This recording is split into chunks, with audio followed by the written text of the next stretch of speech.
amigos, muito boa noite. Estamos aqui na TV Carioca da Gema, sempre lembrando você que é a primeira TV Cast do Brasil. Nós estamos aqui com o Pode Sim, que é o nosso podcast, apresentado pelo Wilton Abirrian, com a minha participação, e hoje o Wilton Abirrian não vai estar conosco, porque ele está ficando um ano mais novo, se assim podemos dizer. Está de aniversário. Recebe o nosso abraço, o nosso carinho. Ele está lá em Campos do Jordão com a dona Clemes. Todo abraço, todo carinho. É um grande amigo, um amigo de sempre, que nos ajudou muito e que nos convidou à participação aqui no Pode Sim. Lembra aí, dá o seu clique lá, aparece lá, dá o seu clique, marca a sua presença e nos acompanha. O nosso convidado de hoje também é um grande amigo, de longa data, muito amigo, e que me ensinou muito e que me ajudou muito também, e que é um mestre nesse negócio de futebol. Estou te falando aqui do Paulo Angione. Boa noite, Paulo. Primeiramente, boa noite. Para mim é um prazer imenso estar aqui diante de você, um grandioso amigo, né? Amigo que hoje não se faz tanto. É verdade. Então, para mim é muita felicidade estar aqui e, ao mesmo tempo, ter a oportunidade de saudar o Abirrian, que também é um grande amigo. Que Deus o proteja, que ele seja muito feliz, que tenha um dia maravilhoso. E já que falamos em amigo, nós estamos aqui num estúdio que pertence ao nosso amigo de Noel Santana, que brevemente estará de volta. Se Deus quiser, acabei de ter essa informação da enfermidade do Dinoel. Dinoel também é uma pessoa muito próxima, primo de um dos grandes amigos também que fiz no futebol, Joel Santana. Então, melhoras para o Dinoel. E breve terei o prazer de abraçá-lo também aqui. Tá certo. Paulo, vamos começar do início, né? Porque a gente sempre começa do início, pelo menos é assim que está escrito. Eu estava dirigindo aqui no carro, estava me lembrando que quando eu comecei a pensar em rádio, eu devia ter uns 10 anos. Nós somos da mesma idade. Eu morava na Praça da Bandeira, ali na Rua Barão de Guatebi, e quando eu não fugia da enchente, porque enche, até hoje enche, mas diminuiu. Onde tem a 18ª ADP ali, né? Eu jogava botão, que você deve ter jogado também, e narrava futebol, porque eu sempre sonhei em trabalhar em rádio. O nosso universo naquela época era rádio, né? Televisão, só os abastados tinham. Então a gente ouvia tudo pelo rádio. E aí eu te pergunto, no tempo que você tomava cafezinho ali na esquina da Rua de Santana com a Presidente Vargas, andava por ali, o que você pensava ser? Na realidade, eu sou uma pessoa que sempre fui próximo ao esporte, né? Eu passei minha vida toda jogando futebol de salão.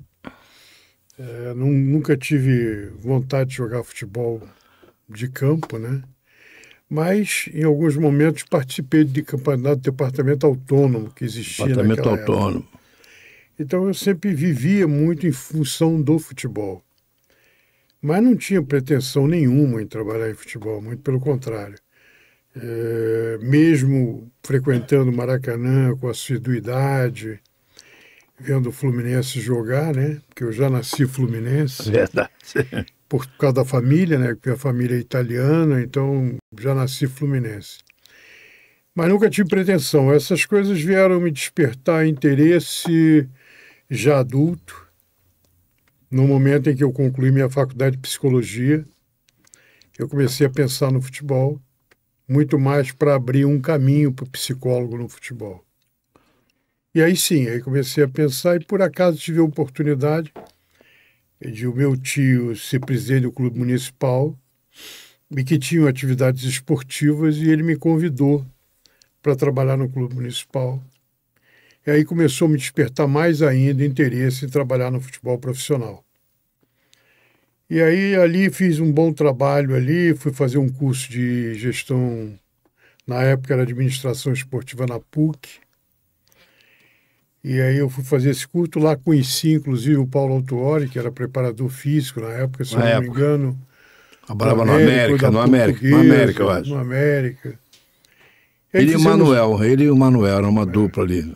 Aí fiz o curso, fui para o Clube Municipal e ali fui gradativamente me entusiasmando com a possibilidade. No final de 79, eu fui procurado pelo falecido Canella para trabalhar no Flamengo no basquetebol, que eu no clube municipal trabalhava no basquete e no futebol de salão. E ao mesmo tempo fui convidado pelo José Luiz Velho a ir para o Vasco. Que era diretor de basquete, né? Que eram diretores, tanto um quanto o outro, diretores de basquete.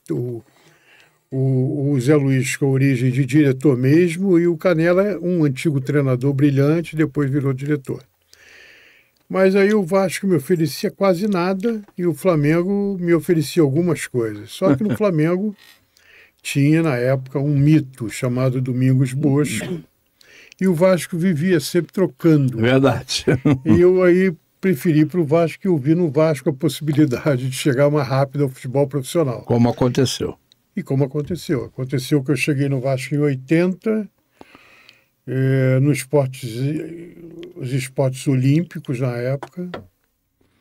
E 81, né, que você passou? 81, 80. Eu fui convidado para ir para a base do Vasco, através de um senhor chamado Tadeu Macedo e o outro chamado Alfeu Pena. Alfeu Casimiro Pena, nosso amigo. Me convidaram. E o supervisor na época era Humberto. Não. Aí eu fui para o futebol profissional, era o Dante Rocha. Dante Rocha, grande Dante. Aí saiu o Dante, grande figura, ele e o Ayrton Brandão, outra grande figura, que Deus o tenha. O Dante está aí vivo ainda. Está aí. Graças a Deus.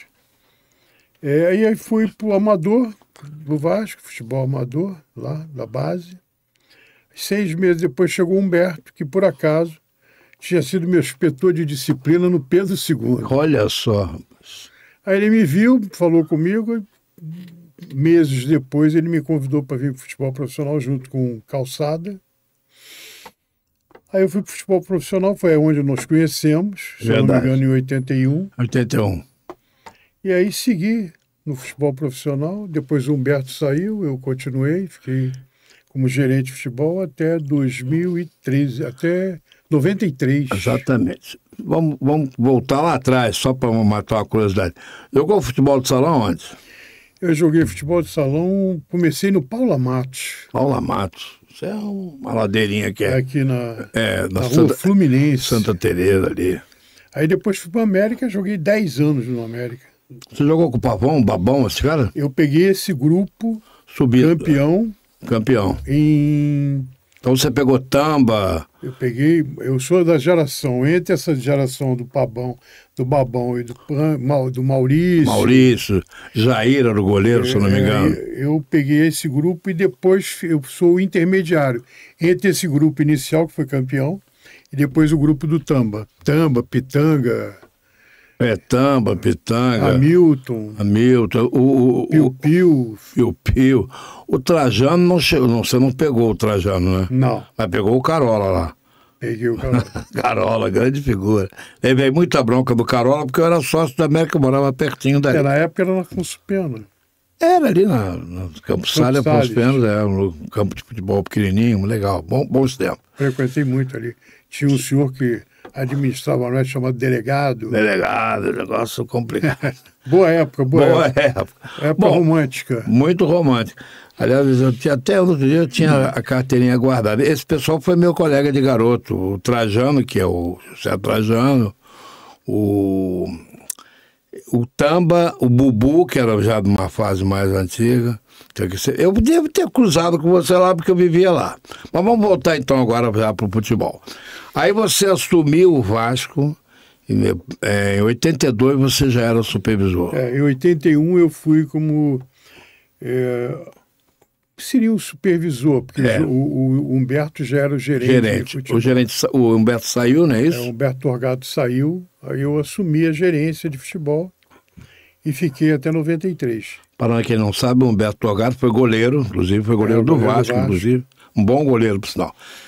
Bom, o primeiro título foi em 82, que é aquele título que o Flamengo perde pro Vasco por 1-0, gol do Marco Antônio Rodrigues de cabeça. Que já era para ter sido campeão em 81. Já eu teve uns probleminhas lá fora da cama.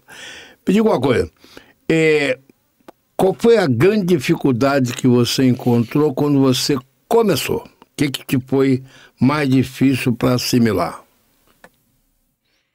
Eu tive algumas passagens difíceis no Vasco, mas no início da minha vida, Engraçado, eu não posso dizer que eu tive grandes dificuldades, até porque eu tive grandes desafios. Sim. O primeiro dele foi a descrição de uma premiação no campeonato de 81, 81. que a gente perdeu para o Flamengo. 81 é do Ladrilheiro? Ladrilheiro, Um acidente que aconteceu. E ali eu tive meu primeiro desafio, que foi negociar com os jogadores, eu recém-chegado ao futebol prêmio profissional, a premiação dos jogos contra o Flamengo, que eram 3 jogos, né? O Vasco, para ser campeão, tinha que ganhar 3 vezes. 3 vezes. Coisas do regulamento. E aí aconteceu que eu tive o primeiro desafio de negociar com o grupo essa premiação, que era muito difícil, muito complicada. Esse foi o meu grande primeiro desafio. Posteriormente a isso, eu tive outros desafios de relacionamento, de conversas com os jogadores, em algumas situações de renovações de contrato. Isso não vai. Mas tudo desafio, não assim que eu pudesse, assim, um obstáculo. Seriam obstáculos para ultrapassar, mas como desafio. Dentro do... Não como um processo do futebol que eu teria que vencer aquilo, não. Eram discussões e que a gente fazia de uma forma muito harmoniosa e a gente foi. Bom, talvez o grande desafio não, o grande obstáculo que eu tive, muitos deles você esteve presente. Foi a troca daqueles jogadores todos na final? Não. Eu acho que o grande desafio que eu tive, primeiro, o grande obstáculo que eu tive foi uma situação de eu estar no jogo e foi informado por um repórter da Rádio Nacional, da qual eu tenho uma gratidão até hoje. Foi o Luiz Fernando que falou, não foi? Luiz Fernando. Tenho uma gratidão até hoje a ele, que ele me disse que 3 jogadores do Vasco estavam impossibilitados de jogar. Nenê. Eu não me recordo. Um deles é o Nenê. Porque o jogo era um jogo adiado contra o São Cristóvão, não é isso? Lá em Caio Martins. Lá em Caio Martins. E aí eu tive que procurar jogador em casa. Para preencher o banco de reserva. Esse foi o grande obstáculo que eu tive que ultrapassar. Acho que era Nenê, Paulo.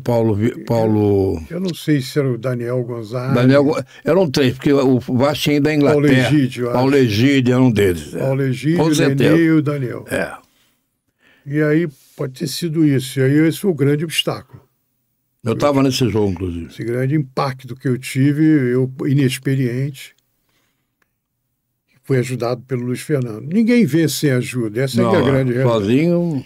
E outra grande dificuldade que eu tive, que você estava presente, foi um dia que eu saio de Vassouras para o Rio, em 83, se eu não me engano.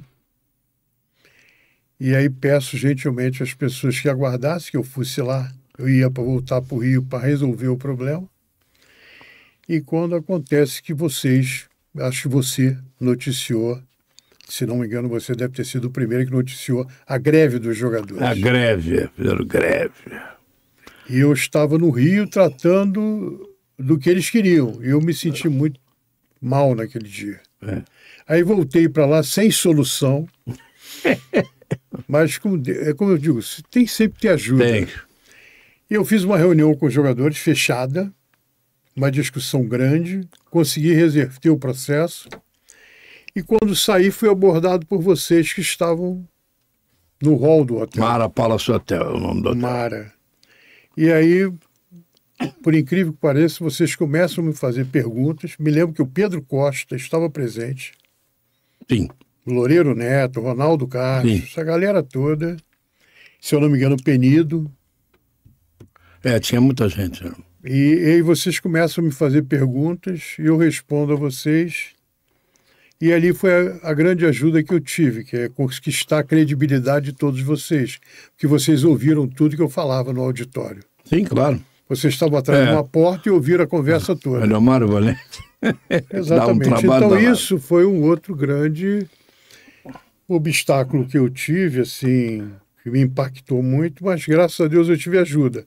Num primeiro momento do Luiz Fernando, e ali que vocês ouviram tudo, você viu vocês viram a minha imposição diante dos jogadores, a forma como eu consegui contornar as coisas, e aquilo foi muito valioso para a minha vida a nível de respeitabilidade de vocês. Você está curtindo pela TV Carioca da Gema, a primeira TV Cast do Brasil. O nosso podcast Pode Sim, você dá aquela curtida lá, toca aquela sinetinha que o Hugo vai ficar feliz da vida. Ô, Paulo, você tocou no nome, porque eu sou um cara chato que tem uma memóriazinha boa. Um dia eu te perguntei, tem muito tempo isso, você tinha se aborrecido com algum jogador? Essa pergunta vale para agora também. Um deles foi o Paulo Egídio. Por quê? Você lembra? Lembro porque eu contra mim tinha os atrasos do Roberto Dinamite, que Deus entrou em bom lugar. Uma pessoa que eu também tenho uma gratidão muito grande, que me ajudou muito no início da minha vida. E ele era o rei do atraso. Rei do atraso para entrar em campo, o último a entrar. Era um negócio impressionante. Mas na hora ele resolvia. E não é nenhum segredo, porque quando eu consegui, ele gentilmente me fez uma moção na Câmara, e na abertura da fala dele, quando me indicava para aquela moção, ele até falou que contribuiu muito para me aborrecer com as outras pessoas por causa dos atrasos dele. É verdade. Então, uma coisa que nem ele fez segredo disso. E eu estava no ônibus e a gente almoçava ali no campo de São Cristóvão, numa churrascaria, antes de ir para Campos. Eu sei qual é a churrascaria ali. E eu estou no ônibus e aquelas conversas no ônibus eram sempre constantes. Pô, ninguém aguenta mais, não sei o quê e tal. Nesse dia, o meu limite estava na Lua. Na Lua. Eu que sou uma pessoa que procuro ser o mais calmo possível sempre. Eu já não estava aguentando mais. E quando ele começou a falar, o Roberto não estava no ônibus, já estava dentro da churrascaria. E todos estavam guardando o Roberto. Ele estava comendo ainda. Tá. Aí quando o Roberto entra, ele para de falar. Quando ele parou de falar, eu estava tão já tenso com aquilo que eu fui e abordei ele lá no final do ônibus e tive uma discussão com ele, coisa que eu não gosto de fazer, mas ali se via necessário. Então esse foi um caso. O outro foi o Fernando, né? Esse foi meu parceiro, mas o nosso brigou também. Esse foi um grande amigo meu. Ele foi o meu amigo muito, Fernando. E muito. Um garoto um cara que eu tenho uma amizade. Jogava muito, senão. Muito. Eu tenho amizade até hoje. É um cara que... O Paulo Egídio tenho amizade, mas não falo muito pouco. O Fernando ainda falo, uma vez ou outra eu falo com o Fernando. Fernando é de Santos, veio da Portuguesa Santista para o Vasco. E um dia, numa discussão de premiação também, ele fez um questionamento para mim que me deixou estonteante, né? Porque eu jamais poderia que pudesse partir dele um questionamento a mim sobre a premiação, né? Premiação que eu recebia.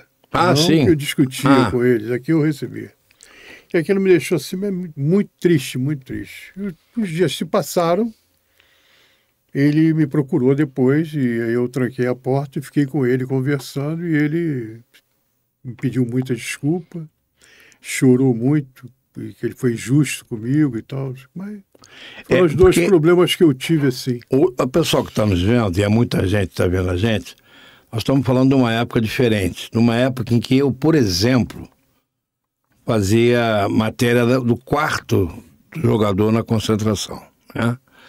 Que o Paulo, inclusive, organizou vários jantares, reunindo técnico, o Paulo, o Joel, também o Lazzaroni e alguns companheiros de imprensa, Márcio Tavares, Loero Neto, eu, o Demário Toglion, na casa do Márcio Tavares, no Grajaú, que está lá até hoje. A casa está lá ele também, grande figura. Era uma outra época, uma época bem diferente, você tinha uma liberdade maior. Aí eu te pergunto, já para passar para o outro assunto, era melhor trabalhar naquela época ou nessa? Era mais fácil ou mais difícil? Era mais fácil. Era mais fácil. Porque você não acha que agora o nego chuta muito? Porque ninguém vê treino, ninguém fala com ninguém. Toda hora alguém está falando crise. Todo dia tem crise, gente. Hoje a gente tem um outro fator muito importante que domina, que são as redes sociais, né? Isso hoje descaracteriza muita coisa do ontem e caracteriza o hoje, né? Verdade. Hoje, assim, muito mais... Puro acabou, né? Não tem mais. Né? Mais crítico, né? Mas eu sou uma pessoa que eu procuro... Mas era mais fácil antes? Era mais fácil. Era mais fácil, Porque o mundo era mais romântico, né? Verdade. O mundo era mais romântico. Você citou várias pessoas da imprensa que são meus amigos até hoje. Tem outros Até que eu hoje. podia citar, Gilmar. Você vê que você tinha até alguns assim um pouco mais radicais, Tinha o Márcio. como Márcio Tavares, que não gostava de ter proximidade com ninguém do futebol. Verdade. E acabou vendo que isso fazia parte da vida da gente. Verdade. E nos recebeu, inclusive, na casa dele, né, para um jantar. Várias E vezes. nessa oportunidade levei até o meu querido amigo Zanatinho, Zanata. Zanata é meu parceiro, velho e amigo. Entendeu? Então é isso, cara. O futebol era mais romântico, tinha uma proximidade maior, vocês tinham uma intimidade maior com a notícia. Você acha que a gente tinha um vocês ficavam cuidado maior? Na beirada do campo, vendo o treino. Sem chutar, porque os caras chutam, né? Mas o mundo mudou, né, Mário? O mundo mudou. Lamentavelmente, a gente tem que evoluir a proporção que o mundo evolui. Eu tive muita dificuldade no início para entender essa mudança. Hoje eu estou totalmente envolvido nessa mudança e me modifiquei também para muitas coisas. Aí eu te pergunto, os jogadores daquela época gostavam daquela maneira de funcionar? Porque eu, por exemplo, me lembro que eu fui 1, 2, 3, 4 vezes jornalista da delegação do Vasco, inclusive agradecendo a você os convites, e ao Eurico Miranda, que não tem nada que dizer dele, muito pelo contrário. E a gente convivia com as pessoas, certo? E às vezes dava conselho, por exemplo, eles estão aí para contar, que quando eu disse para o Eduardo, lateral, lá no Porto, você estava lá. Falei, melhor você parar com esse negócio de vir no Porto, que vai dar confusão. E deu confusão. Acabou dando confusão. E o Jorge Luiz, que era um cara difícil, aí eu não, o Mário Silva e tal. Que a gente, não é que a gente omitisse as notícias, a gente não criava notícias, né? As notícias eram mais valorizadas. Valorizadas, né? né? Tanto é que quando você dava um furo, e até hoje isso acontece, né? Mas quando você dava um furo no passado, você era elogiado ou dentro da rádio, ou Verdade. Nas editorias, você era elogiado, porque era alguma coisa que para ter um furo era muito mais difícil do que hoje. Porque vocês viviam praticamente dentro do processo. O Eliomário Valente fazia eu não dormir. O Eliomário Valente conseguia coisa inusitada, né? Ele conseguia ouvir coisas que ninguém podia ouvir, ele conseguia ouvir. Tem uma historinha aqui que eu vou contar, e o Paulo, essa é boa. O Paulo, eu almoçava muito com o Paulo. Várias vezes nós almoçamos na Begão, ali naquele lugar. Detalhe, cada um pagando o seu. O que acontecia? A única coisa que eu não conseguia afastar o Mário Silva era de um paletó marrom. Marrom, eu já não tenho mais ele, eu dei. Então, o que acontecia? Nós chegamos, vindo do almoço, tinha um Opala, se não me engano. Aliás, você me prestou um dia aquele Opala. Aí chegamos do almoço, passamos na portaria e o porteiro falou, Paulo, assim, seu Paulo, o Didi está aí. Lembro. Eu falei, como é que é? Aí ele falou com o porteiro e nós nos dirigimos para o antigo futebol, que era à direita de quem entrava. Aí eu falei, pô, tá de sacanagem, o cara tá contratando o treinador e não falou nada. Aí o senhor não tem nada. Chegamos lá na sala, dona Célia, tava lá o Didi, de terno e gravata, né? Até hoje eu não sei se foi um trote ou se foi uma cavada. Vou ficar com trote. Não, aquilo foi uma das coisas mais tristes que eu vi. Desagradável. Bom, aí a história é a seguinte, o Didi entrou com o Paulo pra sala. 10 minutos, só tinha eu e eu não falei com ninguém. Você também não falou? 10 minutos depois chegou o Eliomário com o fotógrafo pedindo para fotografar. Impressionante. E o pior, foi desagradável porque o Didi era um mito, né? Mito, pô, jogou muito, né? E eu fiquei olhando para ele olhando para mim, ele não falava e eu não falava, ele não falava. Ou seja, ele no final falou, eu perguntei, mas por que o senhor está aqui? Ele disse, eu vim aqui, você não me convidou para vir aqui? Para me contratar? Não lembra disso? Não, mas foi uma cavada dele? Foi trote. Foi trote. Foi trote. Que coisa desagradável. Trote. Eu nem me lembro quem foi. Acho que foi o Zanata, o treinador que entrou. Foi o Zanata. Não foi o Zanata? O Lopes tinha saído para ir para o Kuwait, né? Não foi isso? Foi. Acho que não, voltou o Joel. O Joel, que a gente conversava muito, inclusive. Isso foi 85 para 86. Olha, o Eliomário Valente, ele tinha foco de informação. Não, o Eliomário tem uma história incrível com o Eliomário, né? Também. Outra. A gente tinha um diretor da base, que era o Alfeu, que era um grande amigo. Alfeu Casimiro Pé. E ele era um grande gozador. E ele cismou que um vice-presidente do Infanto Juvenil era a grande fonte do O Eliomar. Geraldo. Aí estava sem treinador. É. Aí nós passamos na sala e disse, pô, Paulo, vou dar um recado aqui. Aí chegou para o seu Geraldo e disse, olha, fala para ninguém não, mas o treinador é o Paulo Emílio e ele vai chegar no aeroporto às 3 horas da manhã. Nossa, o Eliomar foi pra lá. Aí o Eliomar foi com o fotógrafo 3 horas da manhã para o aeroporto esperar o Paulo Emílio. Impressionante. Bom, E Paulo, não era verdade. antes de a gente sair do Vasco, um tempinho para falar de um cara que até série deu, que chama-se Eurico Miranda, que comigo, vou repetir, comigo, eu não tenho nada... apesar que no final ele já estava extrapolando, mas aí, comigo não tem nada que dizer dele. E quando ele extrapolava na viagem, quando a dona Silva estava, ela segurava ele. E aí, Eurico Miranda? Para mim, das maiores personalidades que o futebol teve. Ele veio para o Vasco, eu conheci o Eurico no início de 81. Aquela confusão, Alberto Ele era Ribeiro. diretor, ele era o Assessor da presidência.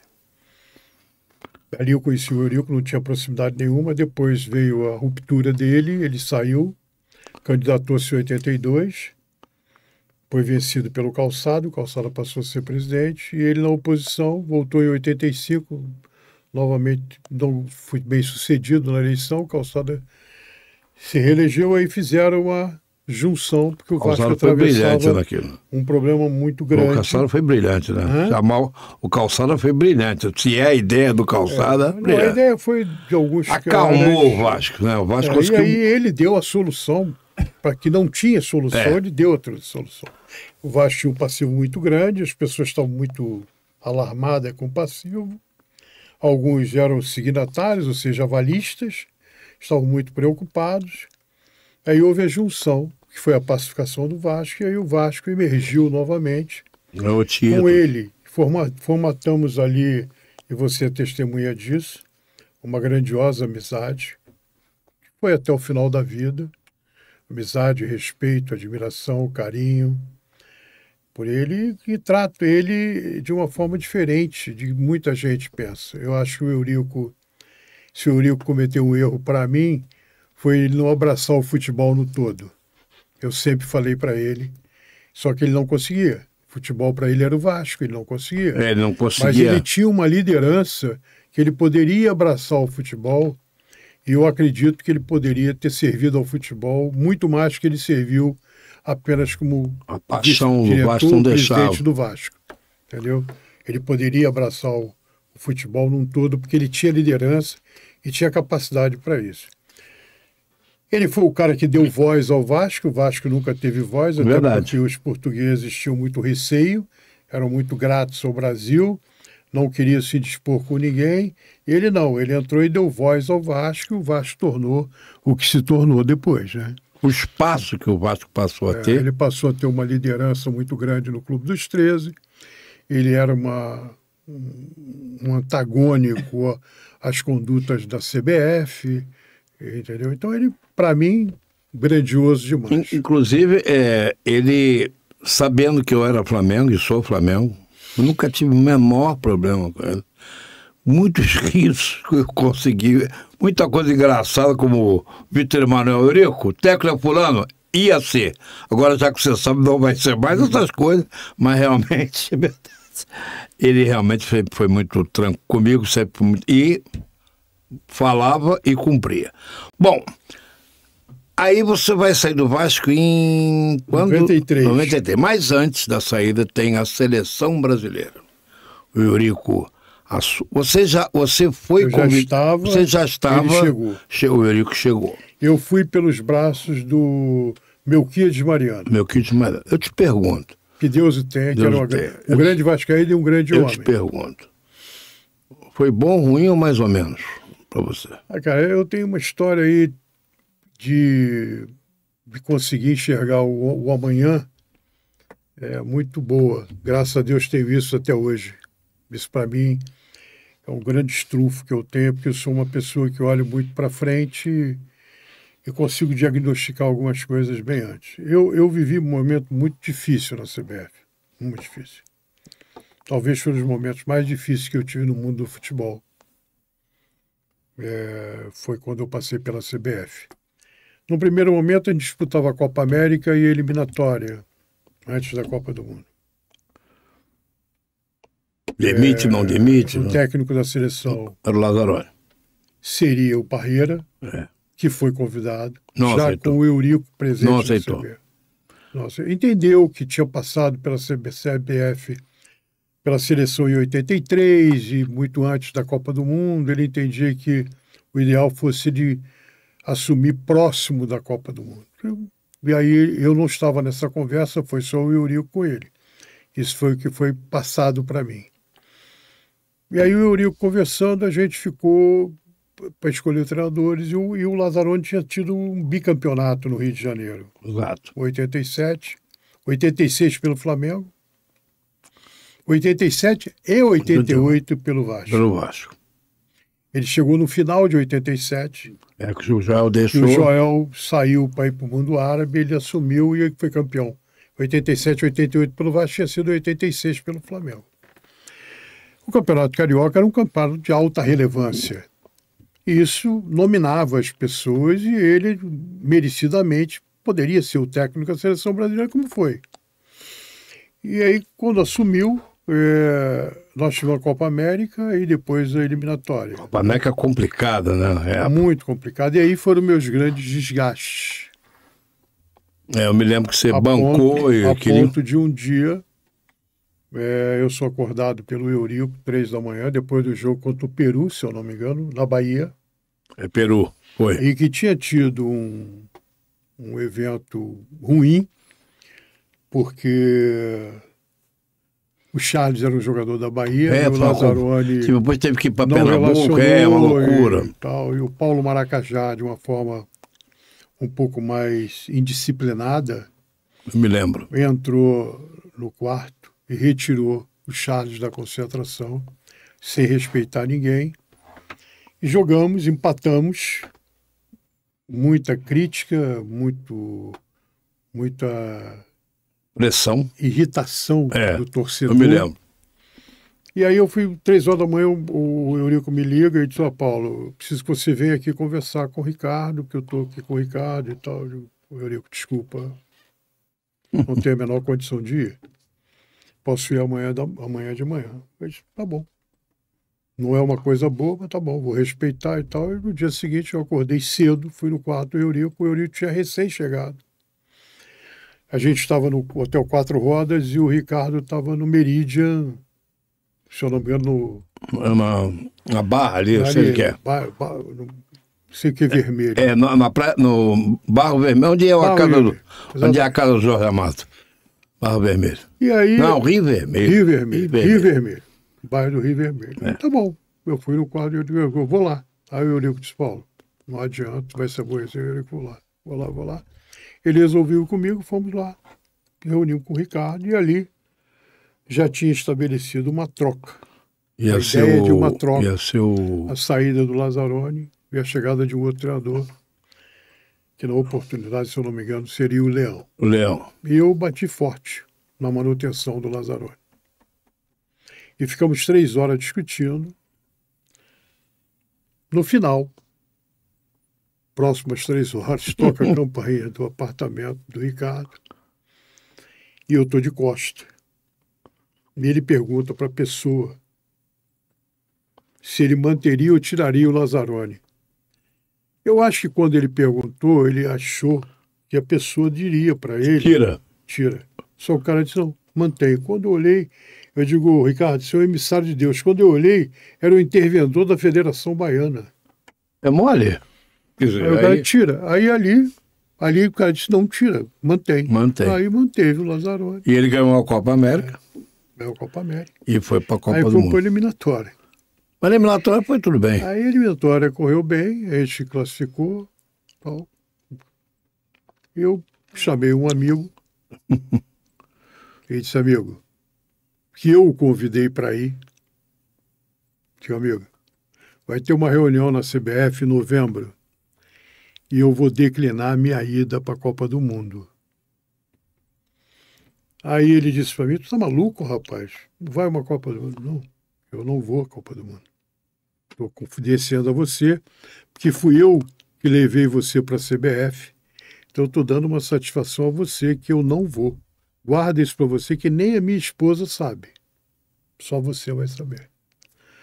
Achei que ele fosse guardar o sigilo. Não guardou. Não guardou. E uma madrugada, uma noite, já próximo de madrugada, eu recebo no Hotel Barra Beach o Lazzaroni, que tinha ido fazer uma propaganda, gravar alguma coisa do posto Itaipava, um posto de gasolina.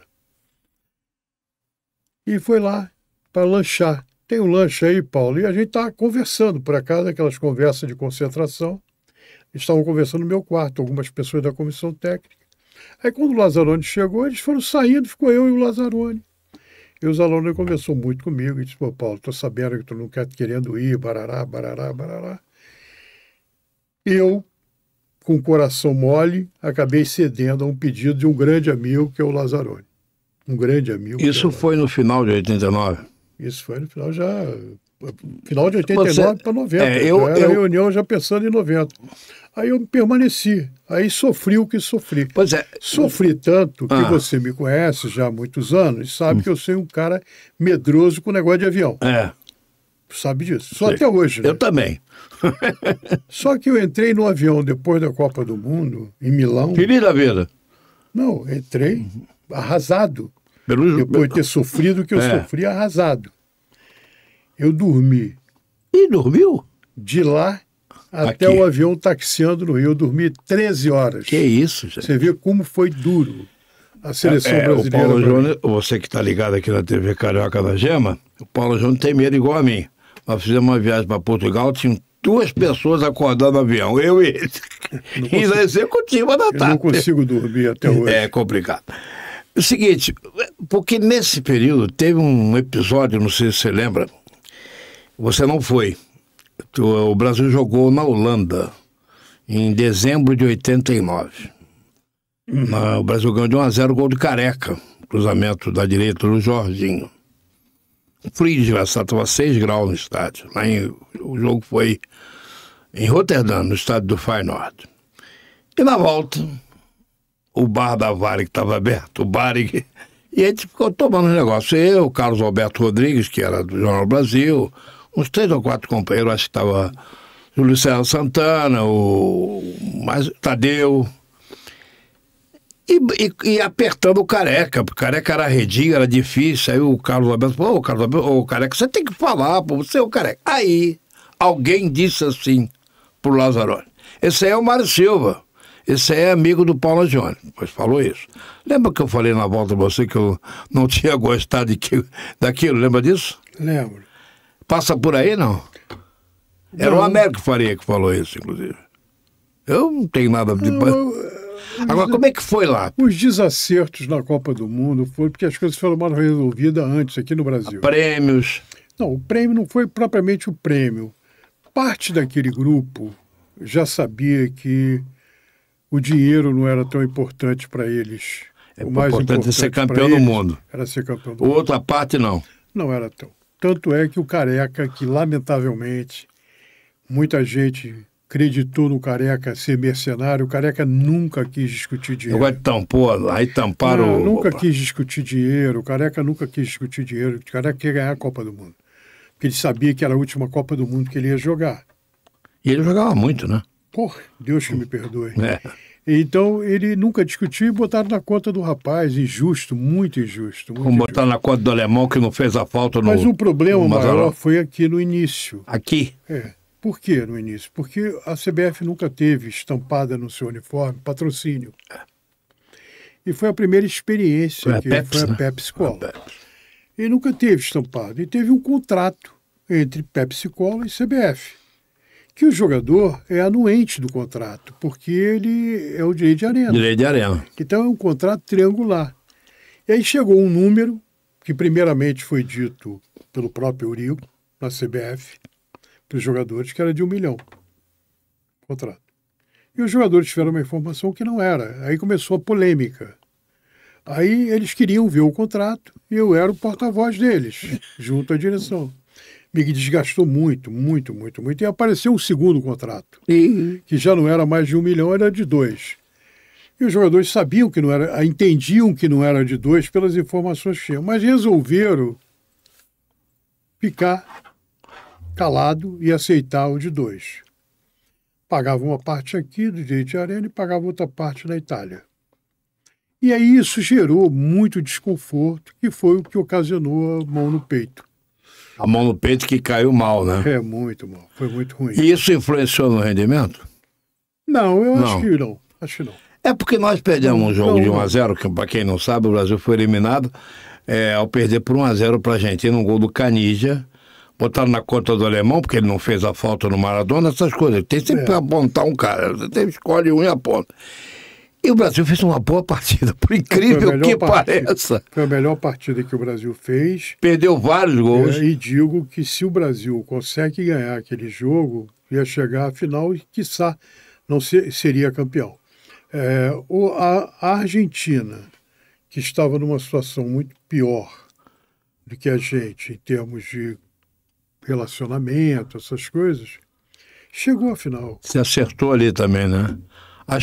Tem a história do branco, da água laranjada, teve uma série de histórias, mas tudo lenda. Que não são relevantes. Mas para você como profissional, aquilo foi bom? Eu me lembro que nós... Não foi. Logo depois, quando você veio, nós fomos, eu e a Tereza, para Patiz do Alferes e ficamos lá. Você foi direto para Patiz, se não me engano. Você não falou com ninguém, inclusive. Não, ninguém. Eu me lembro bem. Eu saí de lá muito machucado dentro de mim, muito machucado, porque faltaram alguns entendimentos de compreensão fáceis de ser compreendida. E as pessoas preferiram endurecer um pouco.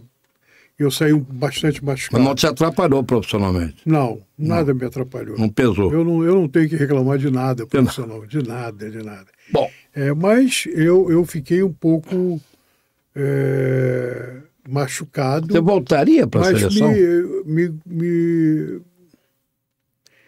Me levou a ser um ensinamento muito grande. Você trabalharia de novo na seleção brasileira? Não tenho interesse nenhum. Agora, recentemente mesmo, teve uma historinha aí da ida do Fernando Diniz para lá, e que eu te vi aqui, eu nunca... Sempre disse, não quero, não é o meu... Eu já passei por lá, o que eu podia fazer eu fiz, e agora o legado é para outros. Para fechar esse capítulo de seleção, na sua opinião, qual é o problema maior no momento? Ou seja, nós estamos com um treinador que eu até gosto, acho uma pessoa extremamente simpática, um cara... Não sei se é assim, porque eu não convivi, mas encontrei com ele 2 vezes no shopping, eu não conhecia ele, e quem estava comigo conhecia, era o Valdir Luiz, e ele me tratou gentilmente aqui no shopping, aqui na Barra. É o Dorival. Você acha que o Dorival chega da Copa?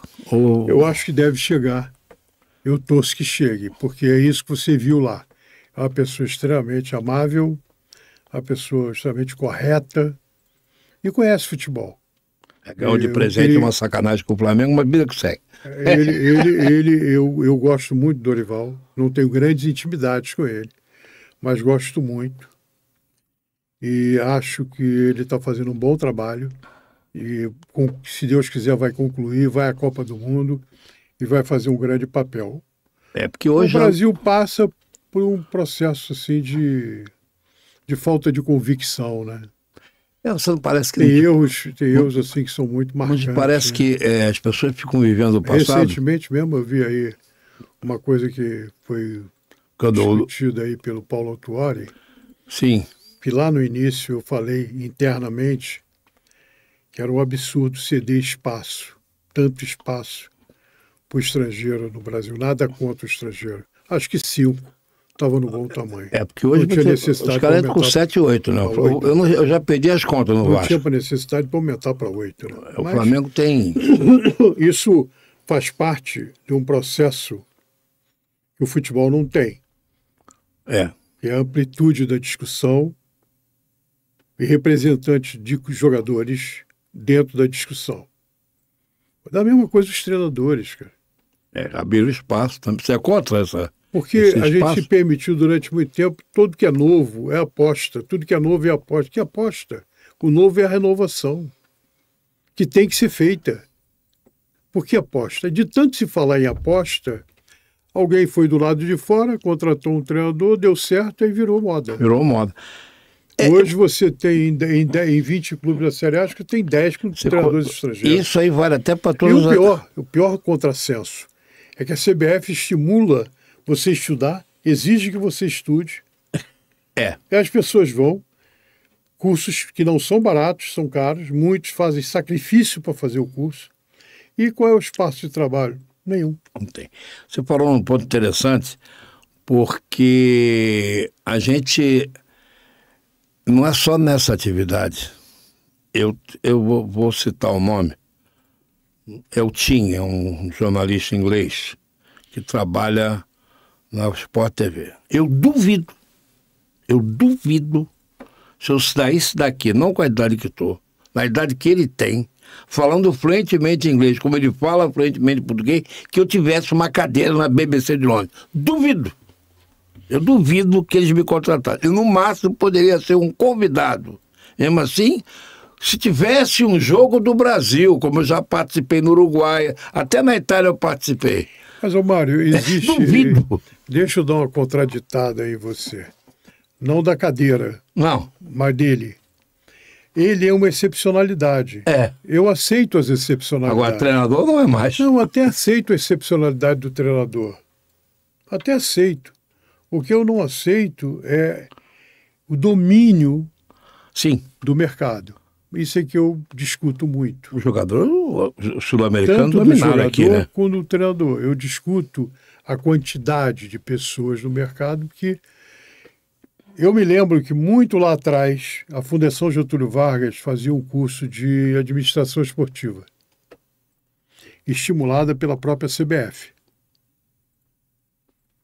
E eu fui lá dar uma palestra. E aí, no final, um dos alunos me perguntou: Paulo, e o mercado de trabalho?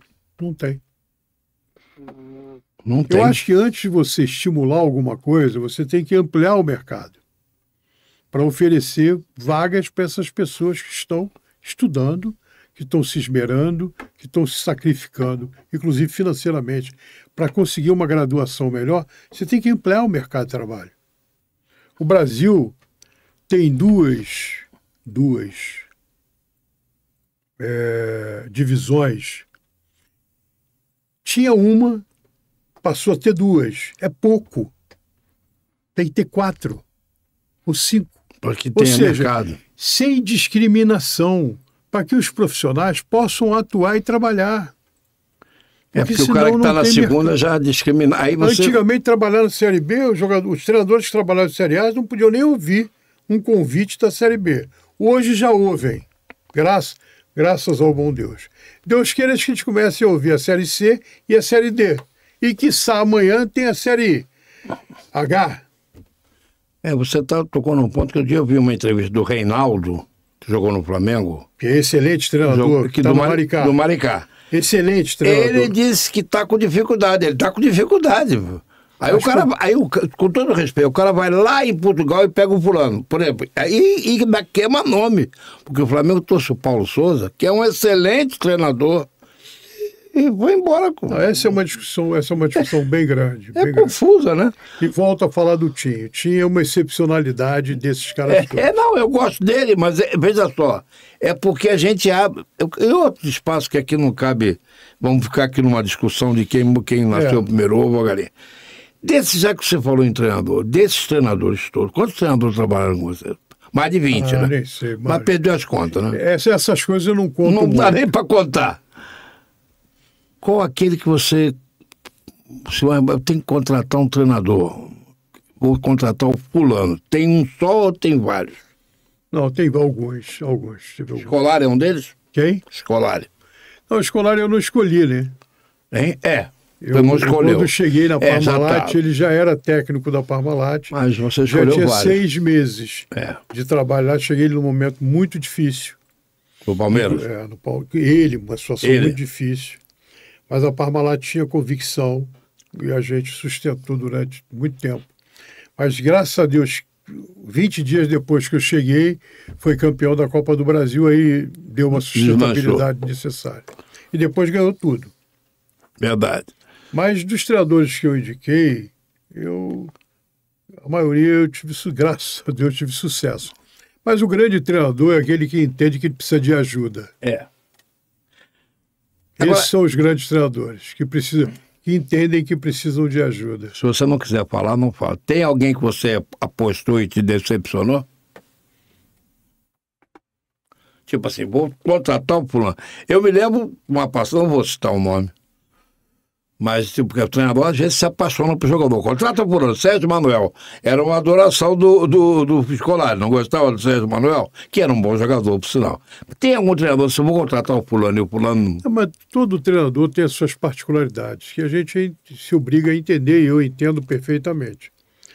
Mas pelo histórico que eu tenho no futebol, o treinador que mais vence é aquele que mais escuta.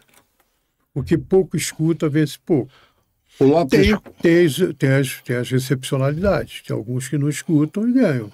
Tem. O Lopes escutou vocês, ou você, naquela troca, para quem não sabe, a final do 82, escutou. Trocaram vários jogadores, né? Mazzaropi... Mas tudo da cabeça dele. A única coisa que foi discutida... Mazzaropi e a Cássio. Foi o Mazzaropi. Que depois seguiu carreira brilhantemente, diga de passagem. A única pessoa que foi discutida das mudanças que ele fez foi o Mazzaropi. Desses jogadores todos que você... Discutida porque ele pensava de uma forma e nós pensávamos de outra. Venceu a fórmula sua? A minha forma. A fórmula, não foi que venceu. Ele começou a entender melhor. Que era melhor, né? Agora, Paulo, me diga uma coisa. Aí vamos voltar a caminhar. Saiu da seleção, tá o Flamengo. O Flamengo era o Flamengo, né? E aí tem um título de 96, né? Invicto. E tem um título perdido em 95. Não me lembro bem. É a história do Romário naquele jogo de 95, não é isso? Só para lembrar. Como é que foi aquela história? O pessoal, o Romário não teria ficado na concentração e o Vanderlei queria tirar ele. Teve isso? Não. Não, né? Perdeu um jogo incrível pro Fluminense. Em 95 perdeu para nós mesmos. É o gol de barriga do Renato, com né? todo o mérito do Fluminense. Sim, claro. Do Joel, que era treinador. Que depois... Dos jogadores que lá estavam, da diretoria que lá estava. Mas a gente teve muito problema na semana do jogo. Muito problema. Essa história do Romário sair da concentração é a história do Boitatá. Isso não é justificativa.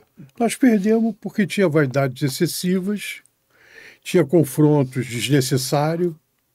Se o Joel tivesse, porque eu me lembro de uma fase do Joel, pura bola. Se ele tivesse do outro lado, o Sábio teria perdido aquele gol lá na frente que deu o contra-ataque que o Fluminense fez o gol? Sei lá, acho que não. Não, né? Mas ali foi tudo discórdia e a discórdia levou à derrota. Aí vem além do mérito total do Fluminense. Aí vem, os valores do Fluminense. Um dia você falou uma coisa, tem tempo isso. Futebol, às vezes, é uma grande mentira. Eu falei isso em 82. Num programa da Manchete do Roberto Tedesco. Nosso Tedesco está lá José Roberto Tedesco. Está lá em Portugal. Ele está em Portugal, graças a Deus, bem. Bem, meu amigo. De vez em quando falo com ele. Ele está no meu Facebook. Ainda é? Uma grande mentira. Ainda é. Por exemplo, o Joel Santana foi acusado de estar bêbado no negócio de 90, que o Fluminense perdeu o campeonato, que eu não acredito nisso. Os caras isso são coisas que acontecem que às vezes... Mas em que sentido você falou essa frase? Me diz aí. De quê? Que o futebol é uma grande mentira. Porque as verdades, elas geralmente não são faladas. Falam muito as mentiras. Muitas vezes você rotula pessoas erradamente. E você é de uma época que você viveu isso. Verdade. Eu me lembro de uma vez... Não, eu vou te lembrar. Lembra. Que é antes de eu chegar no futebol. O Washington Rodrigues, que Deus o tem em bom lugar, grandioso ser humano, grandioso coração, com o Dequinha. Quarto zagueiro do Flamengo. Rotulou e acabou. Ficou, acabou com o rapaz. Verdade. Aí depois ele veio trabalhar comigo. Aí ele veio conhecer o futebol. Aí disse assim, Errei muito, mas não vou errar mais nas Verdade. avaliações.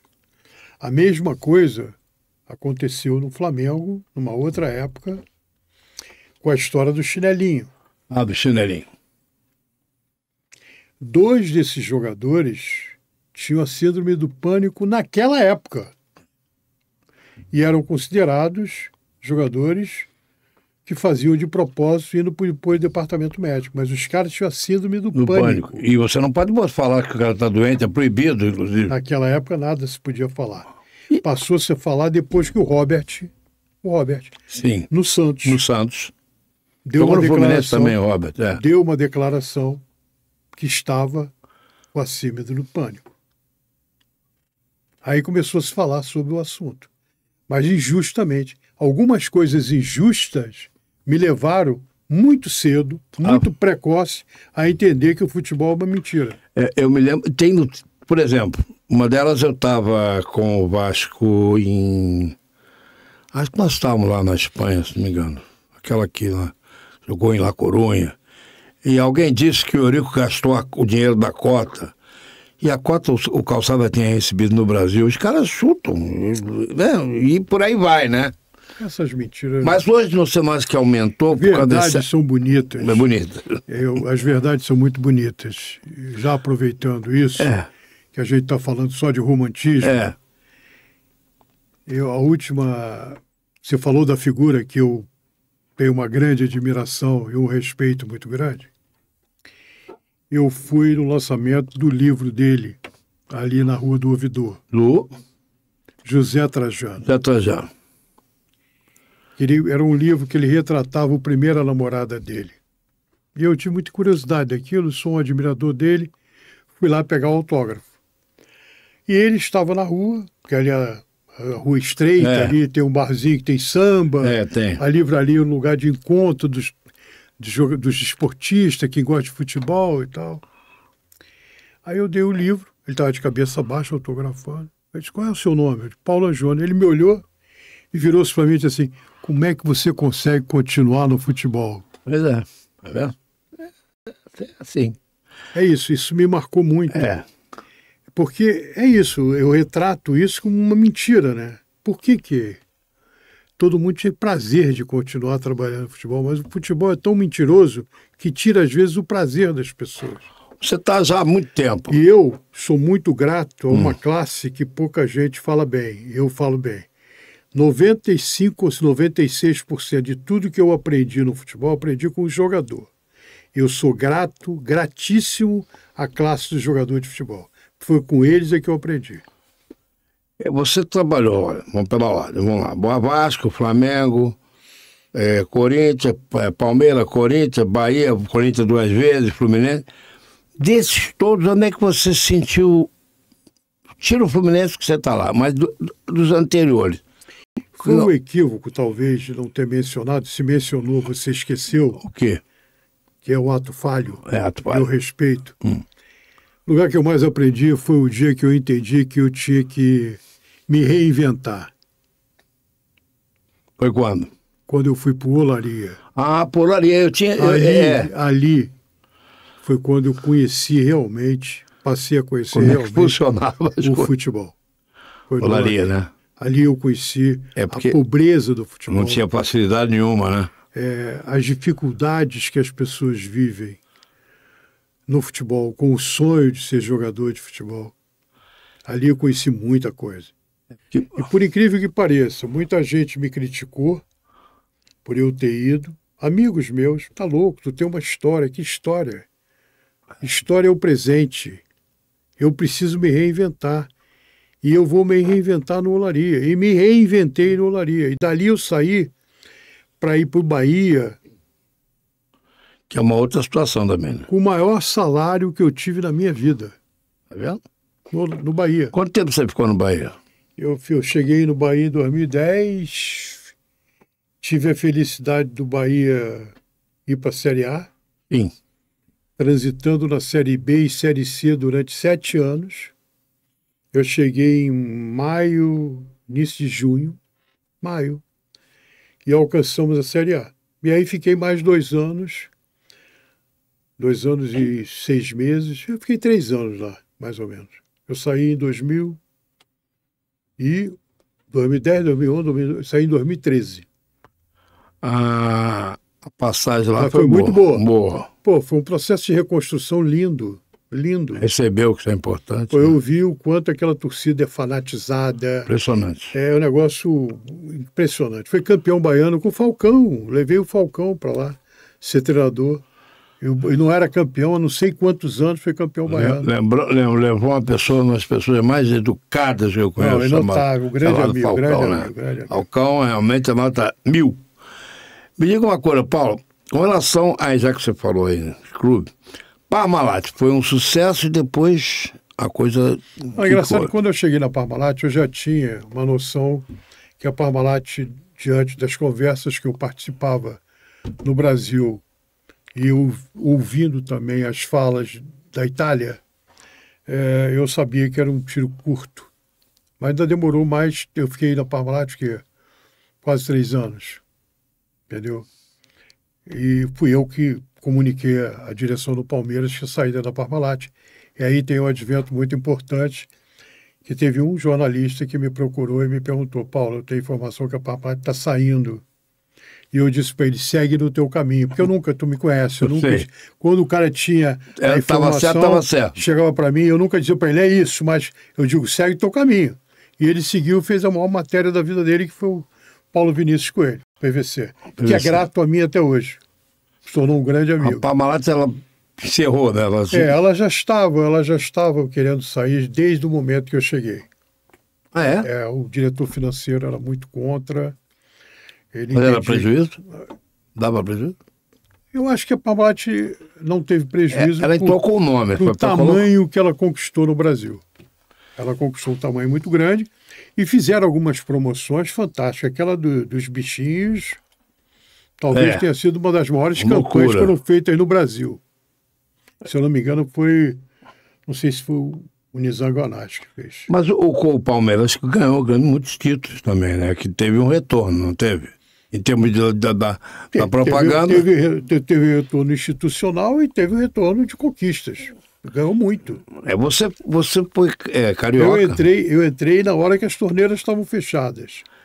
Eu não entrei na bonança, eu entrei nas torneiras fechadas. E nesse período que eu fiquei lá, se foi contratado, acho que 4 jogadores no máximo. O Pena foi um. Quem? O Pena. Do Rio Branco de Americano, o atacante. E teve um menino que foi contratado do Sport Recife. Também um meia.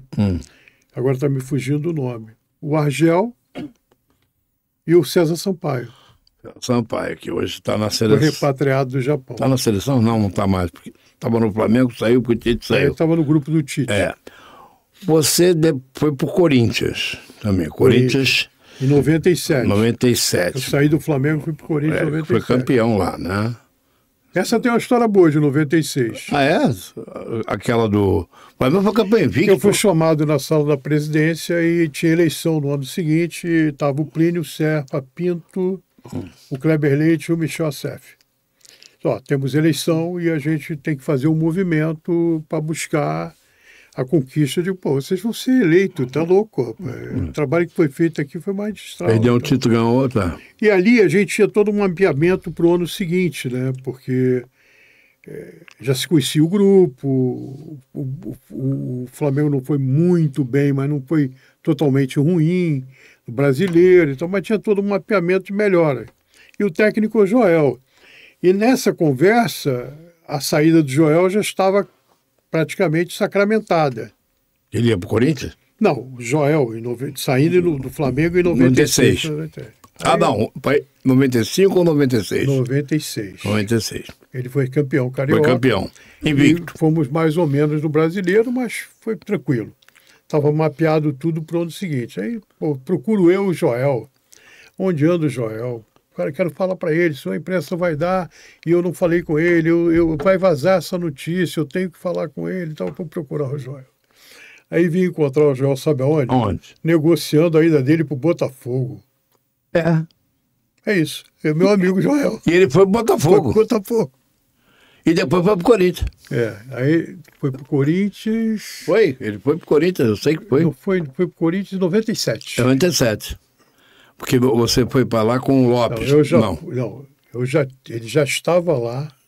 Eu fui pro Corinthians depois dele. Depois dele. Ele saiu. Aí a gente botou o Márcio Bittencourt para ser o técnico, o ex-volante. Sim.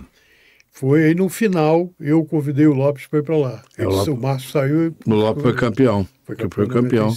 Foi em 95. Com o Tevez. O Tevez te foi deu 95 trabalho? Isso? Não, 95. 2005. O Tevez te deu trabalho, não? Nunca. Nunca? Nenhum trabalho. Eu participei de uma comemoração, não me lembro onde foi. Foi quando o Corinthians foi campeão, teve uma 2005. Festa. Teve uma festa Goiânia. No João Caetano. Não, teve uma festa no João Caetano. Os melhores do ano, lembra? Sim. João Caetano. Depois fomos estava o Carlito com a esposa. Não, o Tevez é uma especial. Sem problema? Zero problema. Zero. Nem ele, nem o Mascherano. Nenhum problema. São pessoas diferentes, mas nenhum problema. Desse pessoal todo, Paulo, são vários clubes, né? Vamos lá, fazer uma sabatina aqui. Aqui nós estamos já daqui a pouco. Não dá tempo ainda. Estamos com o nosso Hugo que está ali pilotando as carrapetas, já mostrou ali. Lembrando que você está na TV Carioca da Gema, a primeira TV Cast do Brasil. Está com o Pode Sim, recebendo nosso Paula Jone, que é uma bandeira. Bandeira sim, pode, é não? Um nome sugestivo a TV, hein? TV Carioca da Gema. Carioca da Gema me remete ao samba. Ao samba. Samba que eu gosto samba muito. Aliás, ontem eu estava vendo aqui o... Inclusive a gente desfilou junto. Sim, deu problema. Na Beija-Flor e no Estácio. Não, Unidos do Cabo Sul. Não, Cabo Sul, Estácio, Império Serrano. Tem uma foto da gente no Império Serrano. E na Beija-Flor e no Estácio. Eu estava vendo um vídeo, campeão. Fui campeão em 91, quando o Estácio ganhou. Eu saí no 89, 90 e 91. É a minha escola de coração. E saímos na Beija-Flor, você. Quer dizer, Estácio de Sal hoje. Antes que São Carlos. Eu torcia com Unidos de São Carlos. Quando eu aprendi a gostar da escola, era Unidos de São Carlos. Vocês saímos como se diz, na Beija-Flor, você não quis sair com aquele papagaio verde, passou para mim, eu saí. Mas me diga uma coisa, desse pessoal todo aí, futebol, fazer umas coisas interessantes aqui. Mas o Pode Sim, o nosso Hilton Birrian não está hoje porque está de aniversário. Vai dar uma grande festa lá em Campo de Jordão. Festeje bastante. Não vou poder ir, mas tudo bem. Paulo, quem é que te deu mais trabalho em termos de jogador? Trabalho, assim, porque tem muita gente de fulano, é difícil. Por exemplo, vou dar um exemplo que eu estava lá e vi. Alguém disse que o Romário chegou e não quis falar com ele. Nada disso, nada disso. Eu hoje nunca mais falei com ele, não sei se ele fala comigo, porque eu nunca mais cruzei com ele. Ele chegou naquele jogo lá de 89, lá em um frio dos diabos, lá em Roterdã, e ele chegou. E eu falei com o Gata, aliás, o Gata Mansa, o Roberto Vieira, que sempre nos ajudou muito. Tinha todos os defeitos, mas só fazia para ele, bebia, mas ele sempre foi um excelente assessor de imprensa, em termos conosco. Bateu na mesa, porque os caras queriam cobrar direito. E eu falei com o Gata, eu e o Tino, o Romário não vai falar, você não tá... Falei, o Gata, fala lá com ele, o Romário é o Romário, se fosse o Zé da Esquina, ele falou sem nenhum problema. Só que os caras de São Paulo, naquele momento, não estavam no hotel. Quando eles chegaram mais tarde, porque eles foram almoçar no centro de Roterdã. Aí o cara estava dormindo, gente. Aí é aquela história. Não vou atender. Não vai atender, não. O cara está dormindo, não pode atender. Mas quem é que deu muito trabalho? Cara, eu particularmente não tenho que reclamar de trabalho de ninguém. Ninguém me deu trabalho. O que me deixa triste são injustiças. É muito folclore, né? O que me deixa triste são injustiças. Com o jogador, eu sempre aprendi. Nunca me deu trabalho. Coisas pontuais que é normal da juventude, é normal no mundo dos sonhos, é normal em tudo. Eu não dou. O que mais me incomoda são injustiças. E algumas injustiças houveram e isso me incomodou. Poucas, mas houveram. Porque as pessoas falam sem saber, né? Às vezes, né? Não. Essa de falar sem saber, eu não ligo tanto. Eu lido tanto, a injustiça para mim são aquelas pessoas que você convive com elas e elas, mesmo convivendo com você, não aprendem a entender quem é você. Não aprende, né? Não aprendem. Lamentavelmente não aprendem. Elas fazem juízo de valor com uma facilidade muito grande. Quando, se elas se olhassem para elas, elas iam ver que elas são mais imperfeitas do que a própria imperfeição. Essa injustiça me machuca. O resto, nada me... Muito pelo contrário, eu estou no futebol feliz da vida. Quero continuar um pouco mais ainda. Sei que vai chegar um momento que eu vou parar, até porque eu tenho necessidade de parar. A rádio me parou, mandou embora. Mas eu particularmente gosto, sou feliz. Chego no Fluminense 9, saio às 6, 7 horas da noite. Tendo treino, não tendo treino, estou feliz lá. Vou feliz trabalhar. Eu sou feliz trabalhando no futebol.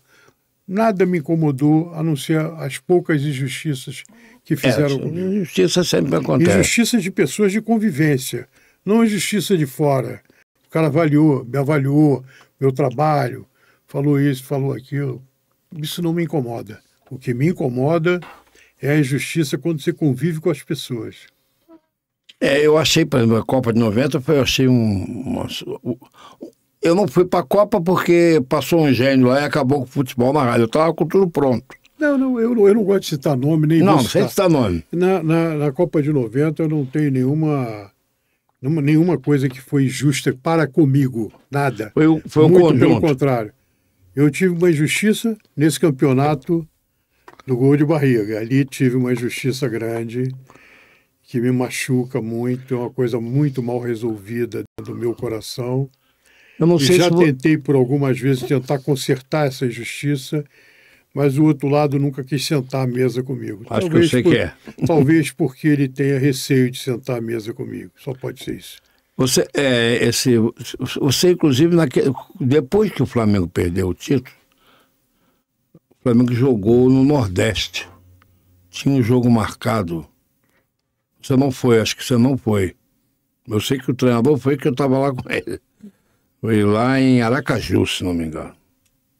Foi quando o Júlio César conheceu a sua atual esposa, a Suzana Werner.